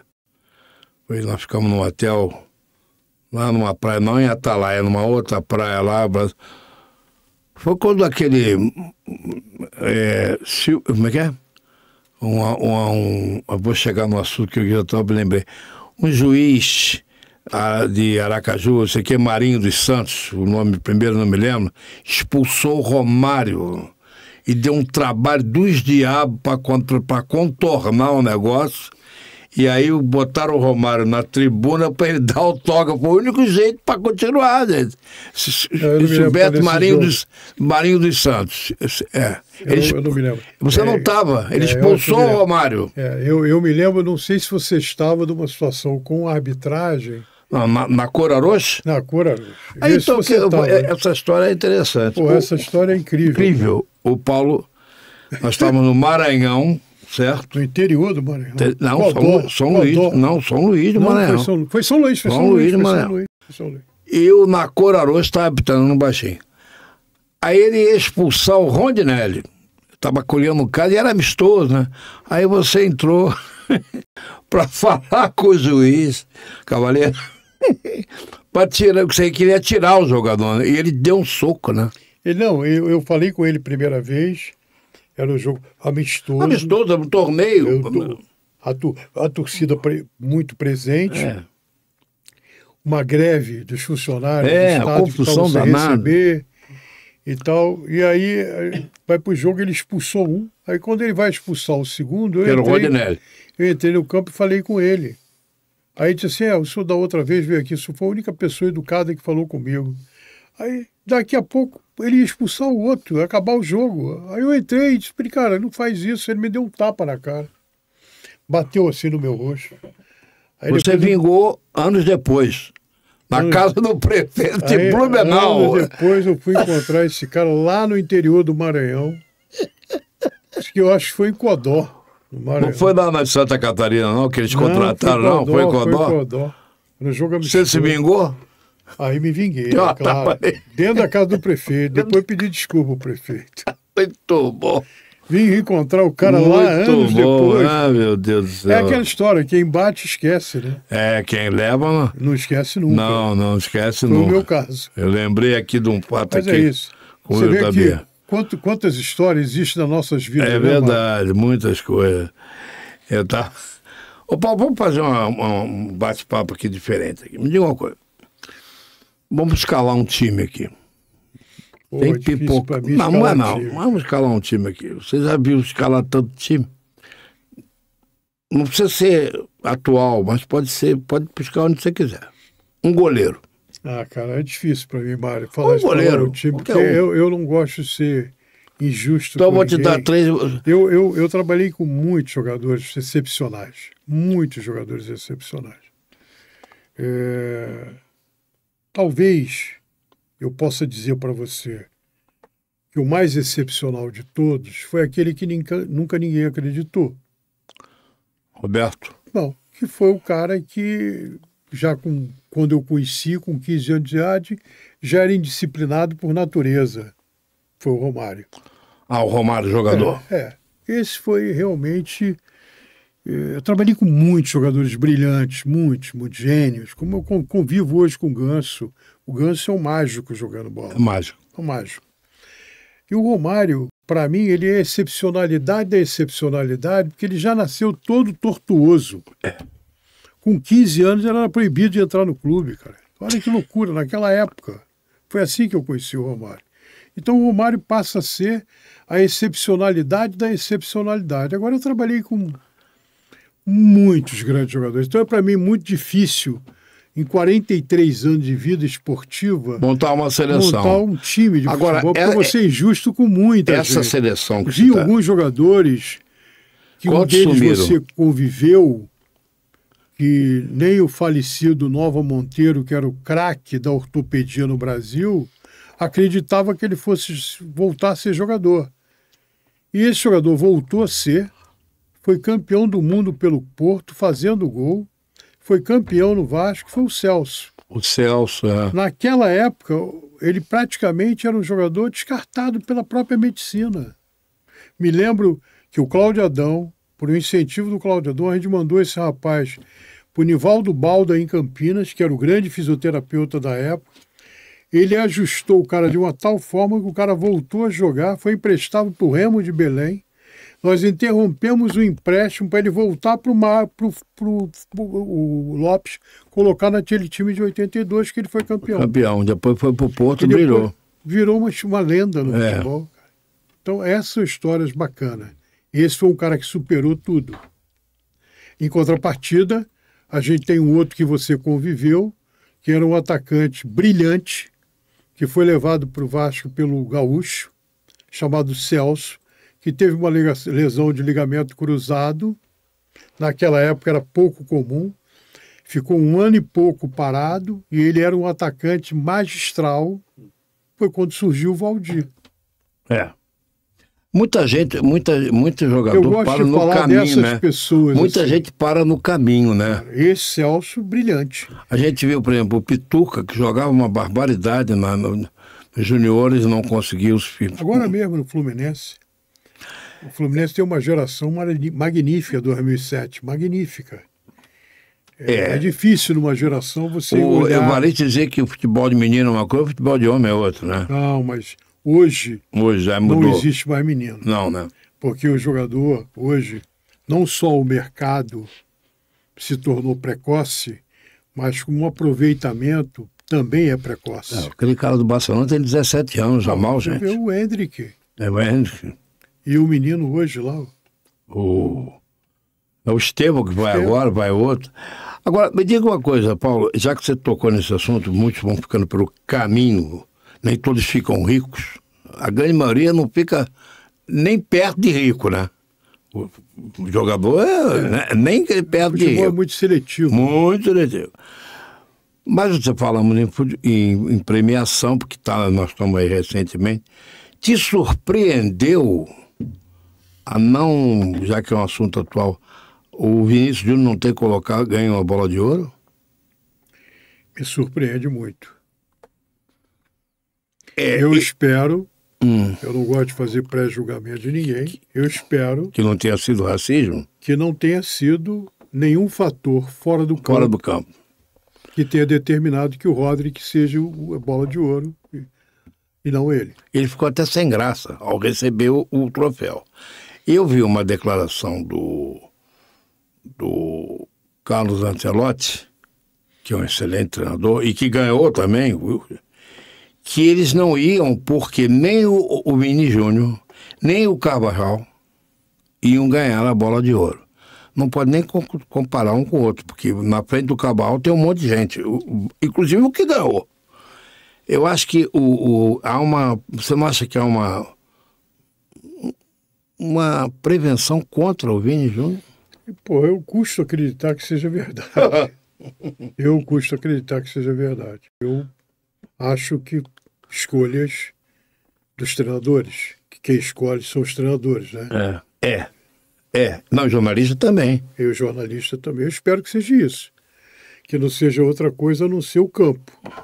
Porque Eles entenderam que o Rodrigo tenha sido mais volumoso, alguém mais disse ontem que não, espetaculoso do que o Vini Júnior. Porque não fez bem na Copa América, não tem nada a ver uma coisa com a outra. O Eu que não- pesa lá é futebol europeu.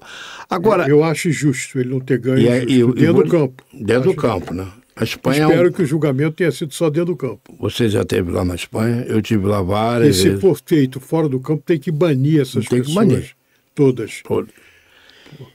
Até porque foi vazado. O problema é que vazou. Outra coisa, esse negócio de segredo perfeito não tem, né? Só dois sabiam. Então pode pegar um dos dois, porque foi um dos dois que falou. Só dois sabiam, certo? Até o próprio apresentador não sabia o que falava, a garota ficou sem graça, enfim. Um pano geral. Eu fui várias vezes na Espanha, passeando e trabalhando, mas passeando mais do que trabalhando, mais 5 vezes. É um país que tem um problema de discriminação, não só contra negros, mas contra estrangeiros. Não é brincadeira. Eu peguei um táxi uma vez com a minha esposa, a Tereza, você conhece, e ele disse, o motorista, Brasil só vem para cá prostituta e gay. Foi o que ele disse para mim. Eu quase que eu falei para ele, então só pode ir para lá, que só pode ser acionado. Mas enfim, então realmente, mas o Vini, eu acho que é porque o Vini Júnior ele enfrenta.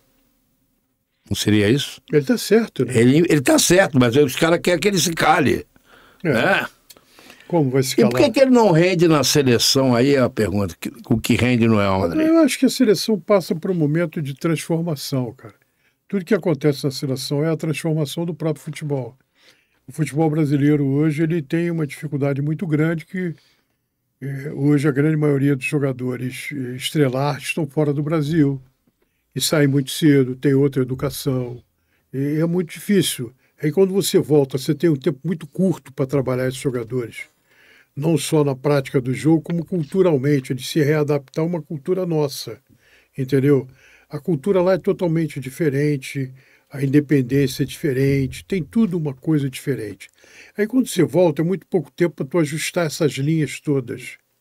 E isso traz muito problema, e está trazendo muito problema. Há até agora uma discussão, e das próximas convocações, já ouvi isso aí, não sei se é verdade, de Pra convocar a gente daqui? Jogadores do Brasil e tal. Mas aí os caras vão ficar lembrando do fulano, do Beltrano, do Ciclano. Eu acho que isso é só aumentar a confusão.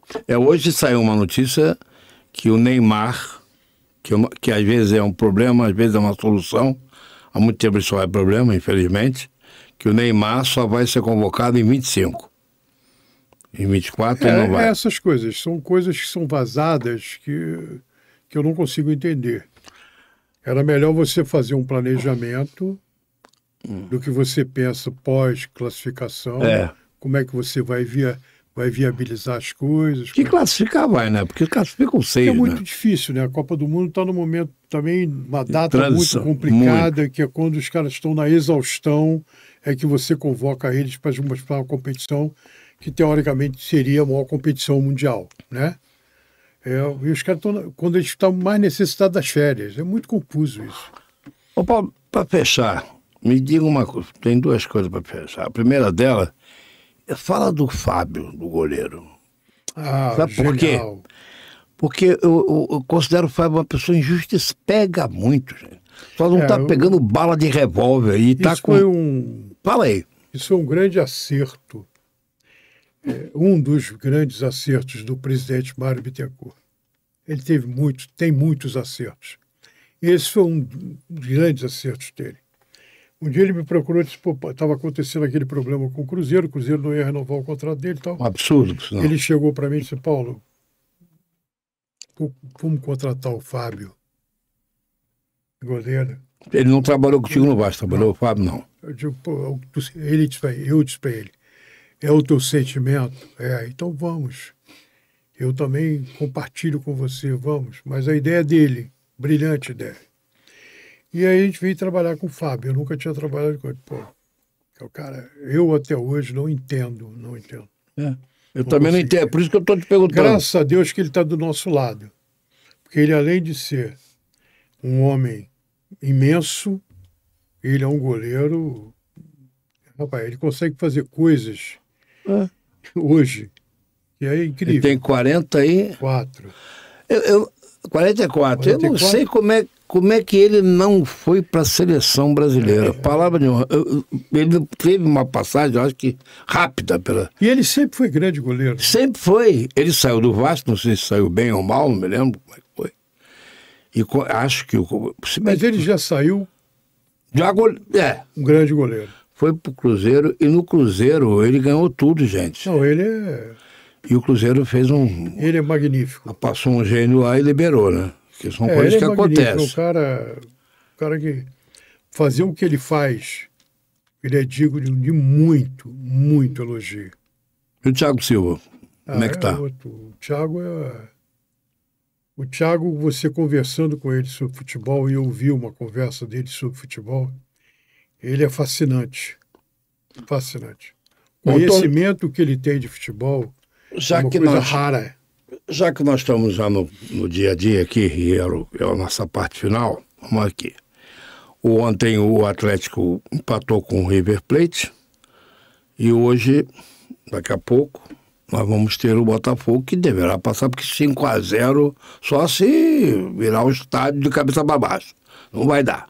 Então nós teremos uma final, Atlético Mineiro e o Botafogo tentando conquistar a Libertadores. Uma pergunta aqui, você deve escutar o narrador dizer, isso aí é Libertadores, isso aqui... Isso aí não é Libertadores, isso aí é esculhambação, briga, confusão, tiroteio, foguete, jogar tosse na cabeça. E os caras não dão jeito, a Conmebol não consegue consertar isso. Ninguém consegue. Mas por quê? Nós também não conseguimos. Como é que consertaram lá no... Nós também não conseguimos. Não conseguimos. Nós ali teve uma mentira, sabia? Porque ali os torcedores do Penharol fizeram barroar. Mas a briga... Nós não conseguimos. Também. Não é Libertadores, agora mesmo teve o fato aí do ônibus do Cruzeiro, absurdo também. Tem nada a ver difícil. Com a Conmebol. Não. Então é geral. É geral, a violência é geral. O que é que você acha que vai ser o campeão? É um mundo violento hoje. Te botar lá bem, né? Quem é que vai ser campeão? Botafogo? Olha, é um jogo muito bonito. Vai ser um jogo muito bonito. As duas equipes são duas equipes bem fortes. Vai ser um jogo muito bonito. O Atlético ontem deu uma demonstração de uma maturidade, eu costumo dizer, de uma grande maturidade. Não é fácil jogar ali. Mas a maior beleza da Libertadores, para mim, é dois clubes brasileiros jogando uma final em Buenos Aires. É a terceira vez, né? Fez em Montevidéu, segunda vez. Fez em Montevidéu, Flamengo e Palmeiras, e agora os argentinos adoram a gente, né? É muito bonito, é muito bonito. Eles adoram a gente. É muito bonito ver isso acontecer. Eles vão ter oportunidade de, mais uma vez, terem a oportunidade de ratificar o que é o futebol brasileiro. O Fluminense foi campeão ano passado e vai disputar o Mundial, não é isso? Se Deus quiser. Vai ser em... Está nos Estados Unidos, mas não sei ainda as localizações, a gente não sabe. E por que essa mudança no Fluminense, que de campeão da Libertadores, né, que coisa importantíssima, é contra o Boca Juniors, que a gente conhece bem que é uma coisa difícil, que é o Boca Juniors, e agora lutando, agora não, acho que agora que deu uma deslanchada, mas andou ali na zona do rebaixamento. Essa claudicação no mundo do futebol, ela é muito comum acontecer. Esse altos e baixos? Sim. Em alguns momentos você não consegue manter a mesma condição de crescimento dos resultados. É uma coisa que eu tenho estudado muito, eu já venho olhando para isso desde muito tempo. Alguns clubes passaram grandes problemas pós saída da Libertadores. Alguns que não tinham sido campeões, hein? Disputando a Libertadores. Sai da competição, entra num declínio grande. Alguns até foram para a Série B. Eu já venho analisando isso há muito tempo. Esse ano de 2024 era um ano que se previa algumas dificuldades, mas não nesse nível. Uma ressaca de título, não? Não, mas alguns empoderamentos pode ser. Agora, e o Mundial é um título realmente fantástico. O Fluminense ou quem conquistar. Esse Mundial não é aquele, não. É aquele que vai Flamengo, vai todo mundo? Né? Aquele grandão. O Fluminense se reforça para essa situação? Não? O Fluminense está esperando. Ou mantém o grupo, pelo menos? As suas definições. A grande maioria dos jogadores tem contrato em vigência ainda. Poucos terminam agora. Até porque é engraçado, né? A linha do tempo é muito engraçada. No passado se brigava pela liberdade, que era justa. O passe, né? A lei do passe. Que era justa. Hoje se briga pelo contrato mais longo. Vi a questão do Gabigol. É meio antagônico, né? Antes você tinha a garantia do emprego, você lutava por ser liberal, ser liberto do emprego. Você fazia o que você queria. Hoje você faz o que você quer, mas a maioria dos contratos geralmente são de 3 anos. Um exemplo disso é o Gabigol, que o Flamengo não renovou porque ele queria maior. Aí hoje você tem o grupo do Fluminense, acho que 80% ou quase 90%, com contrato para 2025. Bom, o Campeonato Brasileiro faltam 7 rodadas, nós temos um jogo que você paga hoje, que é Flamengo Internacional, que é o jogo que o Flamengo fica, vai embora, se despede de vez, porque já está lá longe. Você acha que ano passado nós vimos o Botafogo perder um título incrível? Eu até fiz um comentário que ele perdeu o jogo. Ele perdeu o título quando perdeu para o Palmeiras de 4-3, com o Tiquinho perdendo um pênalti. Porque às vezes, não sei se você concorda, o Flamengo não está perdendo o título porque perdeu do Fluminense. Ele está perdendo o título porque ele empatou com o Cuiabá em casa, perdeu do Fortaleza, perdeu do Juventude. Esses pontos ninguém recupera. O que você acha? Botafogo de vez mesmo ou o Palmeiras ainda vai? Não, a trajetória do Botafogo é uma trajetória de campeão. Você acha? Mais forte que o ano passado? Apesar da distância ser maior? Mais consistente e mais experiente. Você acha que aquela distância do ano passado deu uma certa acomodação? Tipo, já ganhamos? Acho que foi descuido mesmo. E que descuido, hein? Descuidos. Mas esse ano não, está muito mais rígido, muito mais bem definido, muito mais bem orientado. O treinador é bom? Tudo ali é bom no Botafogo. A parte física também é muito boa. Os jogadores estão muito mais amadurecidos. Eu não sei quem é o olheiro lá, quem indicou bem, porque pegou fulano, aí montou um negócio que funcionou, gente. Parabéns para eles, gente. O jogador que foi do Fluminense, que é um excelente jogador, né? Marlon Freitas. Não, o outro, o Luiz Henrique, já é sim. Muito jogador, muito bom, né? O Marlon também foi também é bom jogador, né? Mas é isso, eles estão de parabéns, fizeram as escolhas certas. Você acha que o Botafogo ganha? Não sei se ganha, mas tem muito, pela trajetória, tem um jogo-chave, tem muito mérito para ganhar. Tem um jogo-chave que o Botafogo vai jogar com o Palmeiras ainda. Esse jogo é um jogo-chave e é em São Paulo. O Palmeiras é um clube que se consolida todos os anos. E vive fazendo gol no final, impressionante. Boas campanhas. Agora, só para fechar, que ficou um negócio aqui interessante. Você não é contra o treinador estrangeiro ou acha que abriu muito espaço para o treinador estrangeiro? Eu não sou contra nada. Muito pelo contrário. Eu sou contra eu sou a favor do aproveitamento daqueles brasileiros que se dedicaram, estudaram e não estão trabalhando, que merecem o espaço e que não podem ser considerados como aposta. Quem é o culpado? Somos nós? Nós, que eu digo imprensa. Não, eu não culpo a imprensa de Tipo assim, nada. não, mas quem é esse cara? O culpado é porque as classes não são unidas, né? Muito pelo contrário. Muito pelo contrário. Se houvesse um agrupamento de pessoas sustentando ideias, que hoje é possível, porque a grande maioria é independente, né? É sustentação de ideias, né? É para levar essas ideias à frente e não permitir determinadas violências que acontecem. Eu não sou contra o estrangeiro no Brasil. Mas eu tenho um espaço. Eu sou contra a forma como eles estão no Brasil. Veio o Jorge Jesus, fez um negócio assim que... Aí vira moda, cara. Aí virou moda, né? Os caras... Eu tenho cuidado em falar as coisas porque eu não gosto de ser dono da verdade. Não, mas tá certo. Nem sou Deus. Mas tem coisas que eu enxergo com muita facilidade. Lá atrás, e muito lá atrás, quando surgiu o VAR, eu disse claramente para a pessoa que representa o Fluminense nas instituições. Essa é uma boa ideia. Doutor Marcelo Penha.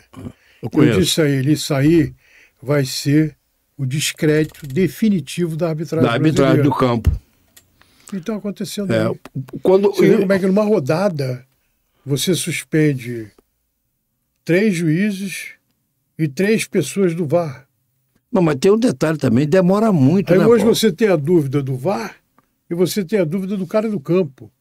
Aumentaram as tuas dúvidas. Por que não? É uma loucura, né? Por que não profissionalizar isso? Você acha que funciona profissionalizando? Claro.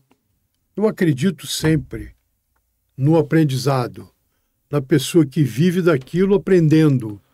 Como eu digo para você de forma muito clara, 96 ou 97% que eu aprendi no futebol, eu aprendi com o jogador. Ele é tão grande, por que ele é não fiel à classe? Por que ele não segura a bandeira da classe? Os treinadores, por que não segura a bandeira da classe dos treinadores? Você não acha que o VAR fez com que o juiz passasse a jogar a responsabilidade por VAR? Pelo contrário, muito pelo contrário. Não, porque ficou o seguinte... Eu acho que o juiz... Você viu o jogo ontem? Eu acho que o juiz faz tudo para não depender do VAR. E por isso se apressa a determinar algumas coisas. E aí erra, às vezes. Você viu o jogo ontem? Viu o jogo? Vi. Foi pênalti no Davidson? Uma jogada não aqui. Não vi esse lance. Eles jogaram a bola... Eu fiel, eu gosto de ser. Eu vi o primeiro tempo, o segundo tempo eu não vi. Jogaram a bola pro Davidson, ele foi, o goleiro sai, bolas. O goleiro primeiro toca com as pernas dele nas pernas do Davidson, depois toca na bola. Eu já vi 10 mil vezes o cara marcar a falta. Era aquela figura também que estava apitando. Mas tudo bem. O VAR não chamou. Tem hora que o VAR chama. Aí leva 5, 6 minutos para resolver, gente. Não dá para resolver mais rápido. Aí o cara olha, não vai mudar. E aí, Paulo, para fechar, agora para fechar mesmo, porque o papo é bom. O cara ficar impedido pela ponta da chuteira é um negócio desagradável, gente. Pô, aquele moço que fica nas redes sociais aí, que sei que todo mundo conhece de Kid Bengala, se ele jogasse bola, ele ia ficar impedido sempre, gente. A grande realidade é que tem que ter um novo estudo. Tem que ter. Primeiro, a profissionalização, eu sou 100% a favor. E segundo, tem que ter um novo estudo da relação VAR e árbitro. Tá meio complicado. Quer dizer, o árbitro do VAR com o árbitro do campo. Para fechar de vez, me diga uma coisa. Alguma coisa que você não fez que gostaria de fazer no futebol? Ou já está tudo feito? Não, sempre tem alguma coisa para fazer. O dia que eu disser que está feito... Parou, né? Eu tenho que parar. Olha, Paulo Jones abrilhantou o nosso Pode Sim, nosso amigo de muito tempo, né? A Netinha vai bem, né? Netinha. A Netinha, Graças pois é. a Deus. Muito ótimo. Bom. Filho da doutora, da filha do Paulo, que é médica, né? Isso, Ana Paula, certo? Família, tudo tranquilo? Graças a Deus. Então você sabe... Agora a gente se encontrando mais, né? Se Deus, agora vai, que eu vou mudar de semana que vem. Você vai morar ali no bairro novamente? Semana que vem nós vamos estar aqui já aí na companhia do Hilton Berrian e vamos trazer aqui o Maurício Berger, grande locutor e um grande dublador, Maurício Berger, que eu escuto todas as noites no Lei e Ordem, ele é o detetive Tutuola, entre outros. Paulo, muito obrigado pela sua presença, agradeço demais, um prazer imenso recebê-lo, não só pela nossa amizade, mas pelo plano profissional que é e um cartel desse maravilhoso. Não, para mim é muito bom, porque isso ativa o meu processo de gratidão.